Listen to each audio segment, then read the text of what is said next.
মাংস রান্না করতে দেখেই তো আপত্তি মিটে যায়, পেটটা ভরে যায়। খাবো কিভাবে? হ্যালো এভরিওয়ান, আসসালামু আলাইকুম।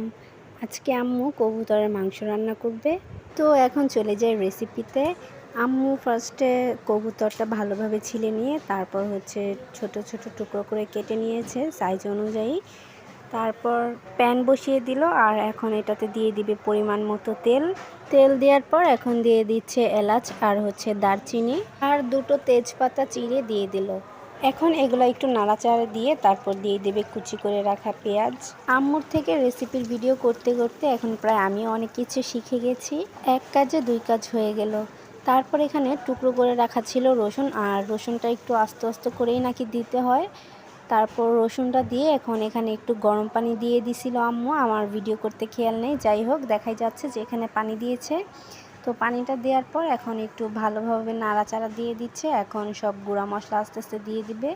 তো এখানে ফার্স্টে দিয়েছে আদা বাটা, তারপর দিয়ে দিচ্ছে 2 চামচ হলুদের গুঁড়া, আর হলুদের গুঁড়াটা দিয়ে একটু নাড়াচাড়া দিয়ে নিল, মিক্সড করে নিল যেন দলা বেঁধে না যায়। তারপর দিয়ে দিচ্ছে ধনিয়ার গুঁড়া আর মরিচের গুঁড়া।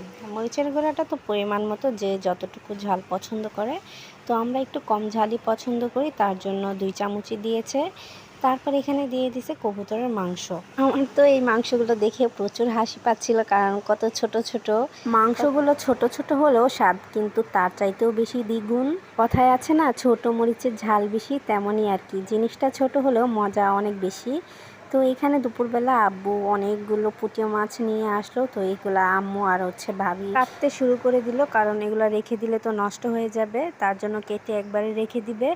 তো এইখানে আমি এসে একটু নাড়াচাড়া দিচ্ছিলাম, আর এই তো মাংসটা এখন কষানো হচ্ছে। তো একটু নাড়াচাড়া দিয়ে দিচ্ছিলাম, আর এখন নাড়াচাড়া দিয়ে একটু ঢেকে দিব যেন মাংসটা আস্তে আস্তে সেদ্ধ হতে থাকে।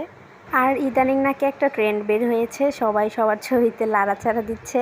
কিন্তু আমার তো কোনো টেনশনই নেই, কারণ আমার ছবিতে লাড়াচাড়া দেওয়ার মতো কোনো ছবিই নেই আমার। যাই হোক, মাংসটা ঢেকে দিয়েছিলাম, এখন আবার একটু চলে আসলাম নাড়াচাড়া দিতে যেন তলা দিয়ে লেগে না যায়। আর মাংসের ঝোলটা প্রায় অনেকটা শুকিয়ে গেছে। তো এইরকমভাবেই আরেকটু কষিয়ে নেব, কারণ মাংসের তরকারি হোক বা যে কোনো তরকারি হোক, তরকারি যত বেশি কষানো যায় ততটাই মজাদার হয়। আর এই জিনিসটা আমি আমার আম্মুর কাছ থেকেই শিখেছি। তো এখন মাংসটা আবার ঢেকে দিব আর একটু হওয়ার জন্য। আর এই তো মাংসটা অনেক সুন্দরভাবে কষানো হয়ে গেছে, তেলটা উপরে ভেসে উঠেছে। এখন চাইলে কিন্তু এখান থেকে নিয়েও ভাত খাওয়া যাবে মাংসটা দিয়ে। যাই হোক, এখন আমি একটু নাড়াচাড়া দিয়ে নিচ্ছি, কারণ এখন এখানে ঝোলের পানিটা দেওয়া হবে। তো আমি একটু নাড়াচাড়া দিয়ে চলে গিয়েছিলাম, আর এসে দেখি এখানে আম্মু ঝোলের পানি অলরেডি দিয়ে দিছে। তো আমি আর ওইটার ক্লিপ নিতে পারিনি। যাই হোক, এখানে আম্মু একটু গরম পানি দিয়ে দিয়েছিল যেন তাড়াতাড়ি হয়ে যায়। আর এই তো ঝোলের পানি দিয়ে তারপর কিছুক্ষণ জাল দেওয়ার পর এখন পুরোপুরি মাংসের তরকারিটা হয়ে গেছে। এখন আমি চুলাটা অফ করে দিচ্ছি। আর এই তো হয়ে গেল আমাদের কবুতরের মাংস। কেমন হয়েছে সবাই অবশ্যই কিন্তু জানাবেন।